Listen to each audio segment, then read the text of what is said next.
I'm Megan and welcome to my kitchen. In today's What's for Dinner video, I'll be sharing with you what meals we had this past week.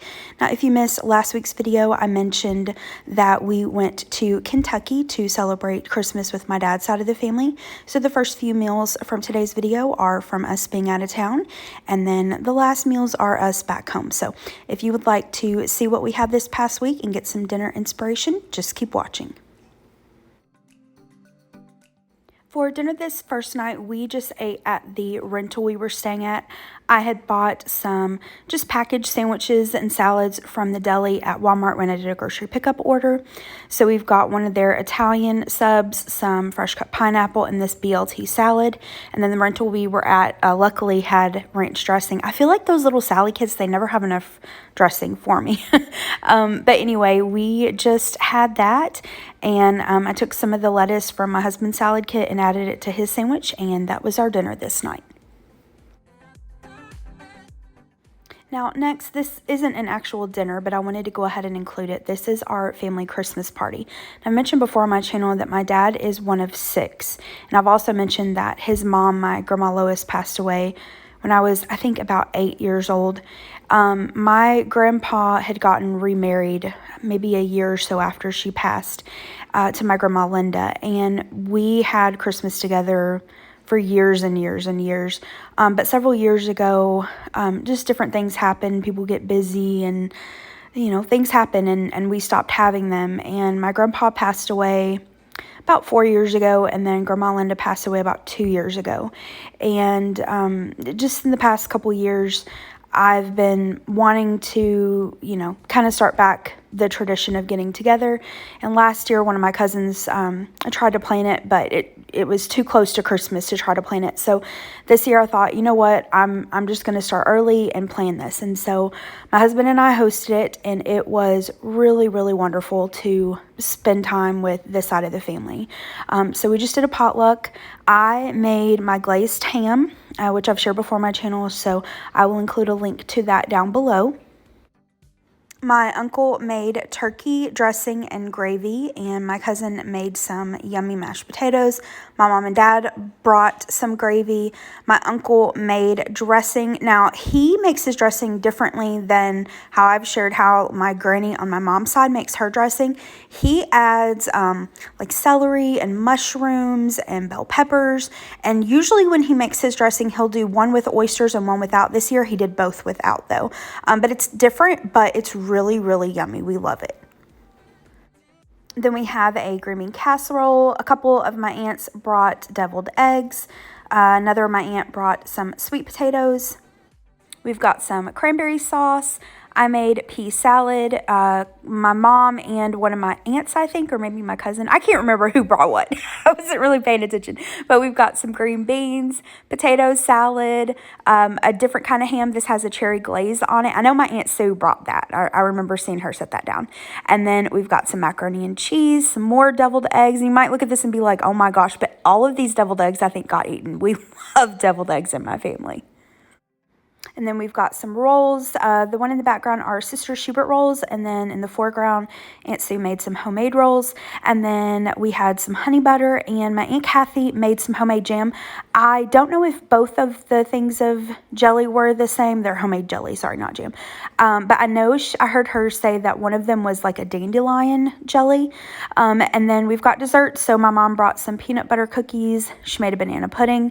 One of my cousins makes cakes on the side, and she does a beautiful job. She made this really pretty Yule log. It tasted just as good as it looks. It was so yummy, but I felt so guilty cutting into it. I think she also made these wedding cookies, and then someone made some of these like brownie cookies. In one of the previous pictures, there were also some homemade Rice Krispie treats, and then my cousin made this peach cobbler. We had some nuts, some dried fruit and nut mixture, Chex Mix, and then I made some homemade Chex Mix, and I just picked up this bag of Cheetos snowflakes, I think at the Dollar General store the day before, so I just brought those. And then we had several different kinds of drinks, and we just ate and visited, and then we've been blessed to have several people in my family who can play musical instruments and sing. And so after we eat and visit for a little bit, we always just kind of sit around and play songs and sing together and laugh and have a good time. So it was really, really nice to visit with our family, and that was our Christmas party. So this next dinner was actually the evening of our Christmas party, and I mentioned in last week's video that I was sick. I had that crud, the flu, or funk, whatever has been going around, and preparing and doing the event and then cleaning up after it really wore me out. And I told my husband, I was like, once I get to that rental, I am not leaving and going back into town. So if we want anything for dinner, we need to grab it while we're out. And this town where my family is from, it is very, very small. The only options as far as like eating out goes is there's a Subway and a Mexican restaurant, basically. There are a couple little cafes that are open for like breakfast and lunch, but really that's it. And we had already had Mexican food the day before for lunch, and we'd already had sandwiches a couple times from where I got them at Walmart. So really the best other option was just to hit up the IGA and go to their deli. So that's what I did. And here's what I got. I got two plate dinners. I got their chicken strips. They didn't have very much fried chicken left, so I just got the chicken strips.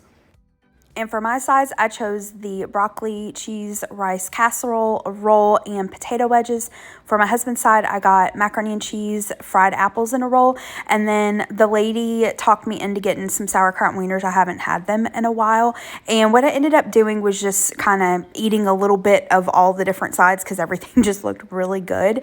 I don't know if like every IGA makes everything from scratch, but I know the lady was telling me that they had made everything locally, and it was delicious. It was so good. That broccoli rice casserole was amazing. Those fried apples, oh my gosh, y'all, they were delicious. The macaroni and cheese was good. The chicken tenders were good. The only thing that I wasn't really crazy about were the potato wedges. They had a good flavor, but they were hard. Like you could tell that they were kind of old and had sat there. And the sauerkraut wieners were delicious. But this was our dinner this night. Just comforting and totally hit the spot.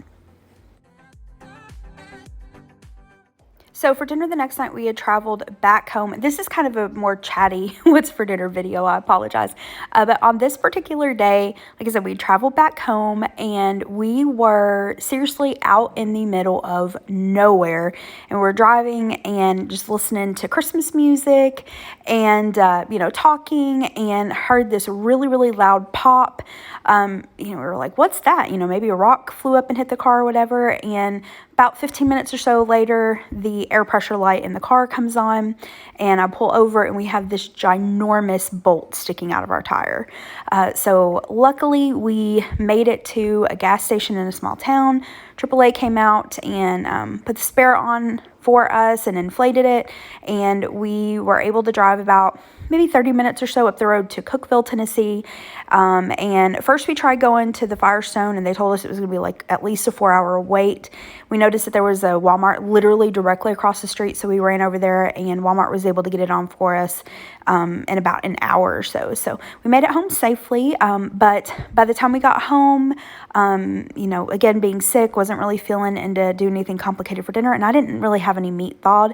All I had thawed were some hot dogs. So I just made some quick Beanie Weanies. I've showed this before on my channel. I'll link the video down in the description box below. Just added everything to the pot and simmered it for about 15 or 20 minutes or so, and that was dinner. Several weeks or so ago, I made some Mojo Pork. I'll link that video down in the description box below.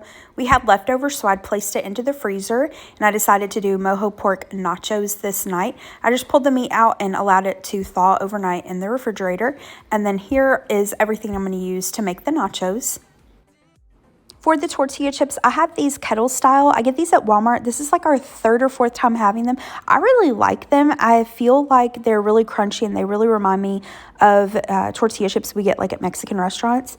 I have some of this Gordo's cheese dip that I'm going to warm up. I've got some black beans I'm going to rinse and drain.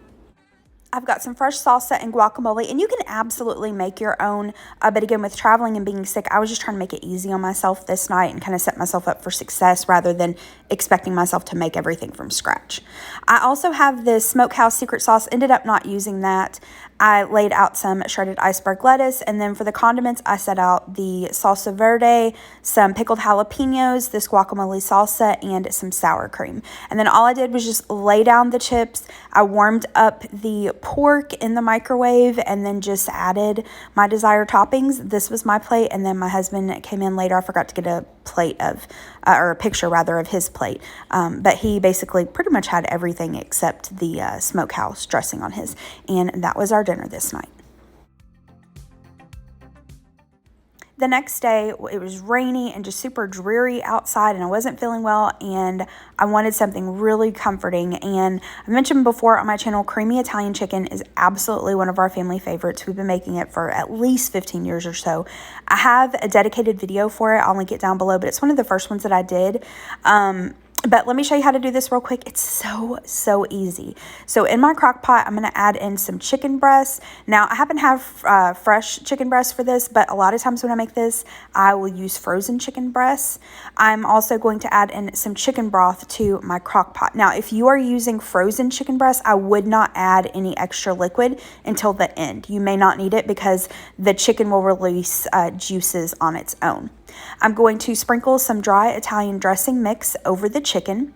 Now, if you don't want to use the Italian dressing mix and chicken broth, you can use bottled Italian dressing. A lot of people make this using the Olive Garden Italian dressing. Whatever your preference is, whatever you've got on hand.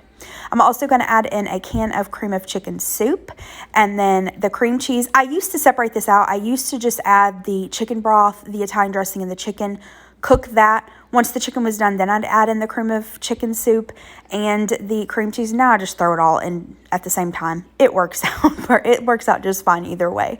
So I'm going to cook this on high this day because I got it started a little later in the day. Cooked it for about 3 hours. You just want to cook it until your chicken is really tender and it's at least 165 degrees. Now, personal preference, once it's there, I like to remove the chicken breast and dice it up, but you can just shred it. You can use one of those meat mashers or remove it, shred it with a fork. And then you can totally eat this over pasta, over mashed potatoes. We prefer it over just plain white rice. So stinking good. Again, this is a family favorite. If you have not tried this, I highly recommend you give it a try. It is budget friendly and it's family friendly. This is something that my little brother and sister, even when they were really little, they loved this and requested it. For dinner the next night, I made several different Grinch themed treats and snacks, and this was part of a Christmas treats collab. This video went live a few days ago. I'll have it linked down in the description box below. We just ate our treats and watched the Grinch. It was the Illumination version one, and that was our dinner this night. For the last dinner in this week's video, I made chili mac. I'm going to start out though by making the side. I'm making this Krusty's honey cornbread. I'm just going to follow the package instructions and bake it according to that. If you've never tried this mix before, I recommend you give it a try. It's really, really good. Now, it obviously is a sweeter cornbread. It does say honey cornbread, which for like chili or chili mac, I like a sweeter cornbread. I feel like it gives a good balance to the spiciness of the chili. But if I'm having like pinto beans or something like that, I just want just regular cornbread, no sweetness. So here's what the finished cornbread looked like. Now for the chili mac. I use the plain chicken's recipe. I'll link it down below. It's super, super easy. It's delicious. It takes maybe 30 minutes to put together. It's one pot. So in this pot here, I've got some lean ground beef that I cooked with a little bit of salt and pepper just until there was no more pink. I was using lean ground beef, so I didn't have to drain it, but you may need to drain it. Now, I am having the recipe, so I pulled out half of the ground beef. I'll use it for another recipe. Next, we're going to add in all of the ingredients. So like I said, so easy. We're just going to basically dump everything into one pot. I'm adding in some minced garlic, some minced onion flakes, chili beans. Now, I just moved the pot to the back burner for just a second. My heat was up on about medium-high. I didn't want the garlic and minced onion to burn. I'm going to add in the beef broth. You could just use water and beef bouillon if you prefer. Next, I'm going to add in my tomato sauce. Give that a stir. I'm going to add in my elbow macaroni noodles. Now, you do not have to cook these ahead of time. They'll cook in this. I'm going to add in my shredded cheddar cheese. give it a stir, and then I'm going to add in my seasonings. Now, the recipe calls for a packet of chili seasoning. I didn't have any of that, so I just used the seasonings I would normally add in my chili. So I added in some chili powder, garlic powder, onion powder, paprika, and cumin, as well as salt and pepper. And I think I forgot to film myself, but I did add in some rotel as well. Now, you can totally make this your own. As I say with everything, you could add in some fresh diced onion, bell pepper, jalapeno peppers. You could add in corn. You could switch up the beans. Instead of chili beans, you could use black beans, pinto beans, kidney beans. You could use taco seasoning. You can make it a little spicy, add in some hot sauce. Just make it your own. I'm going to bring this to a boil, reduce it to a simmer, covered, and then cook it for, the recipe says about 15 to 18 minutes. We like our pasta more tender, so I ended up cooking it for maybe about 20 or 22 minutes. Once the pasta is done to your liking, it's ready to go. I like to add in just a little extra cheddar cheese and then give it a taste, adjust your seasonings, and to serve it up, I just added a sprinkle of cheese and then served it with the cornbread, and that was dinner this night. Delicious. All right, that is it for today's video. Thank you so much for watching. I hope you liked this video and got some dinner inspiration from it. If you did like it, hit the thumbs up button below and subscribe to my channel if you're not already, and I hope you have a great rest of the day. Thanks so much. Bye-bye.